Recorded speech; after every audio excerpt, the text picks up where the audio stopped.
ہم کریں گے ہر مظلوم کی حمایت۔ بسمillahirrahmanirrahim، السلام علیکم، میں ہوں حرین فاطمہ اور آپ دیکھ رہے ہیں حمایتی نیوز HD چینل۔ نظر ڈالتے ہیں آج کی اہم خبروں پر۔ بھارت کا پہلگام فالس فلیگ میں ناکامی کے بعد بلوچستان میں بڑی دہشت گردی کا منصوبہ بے نقاب ہو گیا۔ انٹیلیجنس ذرائع کے مطابق بھارت کے خفیہ ایجنسی را نے بلوچستان کے مختلف علاقوں میں اپنے پراکسیز کو سرگرم کر دیا ہے۔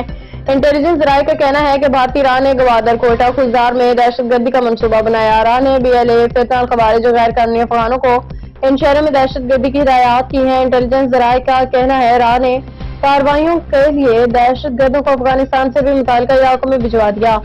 انٹیلیجنس ذرائع کے مطابق چند خودکش بمباروں کو متعلقہ علاقوں کی ریکی کروائی گئی۔ خودکش بمبار دہشت گردی کی کارروائی میں گاڑی یا موٹر سائیکل کا استعمال کر سکتے ہیں۔ انٹیلیجنس ذرائع کا کہنا ہے کہ بھارتی سرپرستی میں دہشت گردی کے مذموم منصوبے ناکام بنانے کے لیے قانون نافذ کرنے والی ادارے متحرک۔ انٹیلیجنس ذرائع نے کہا کہ بھارت کی بلوچستان میں دہشت گردی کے واضح ثبوت پہلے ہی منظر عام پہ آ چکے ہیں۔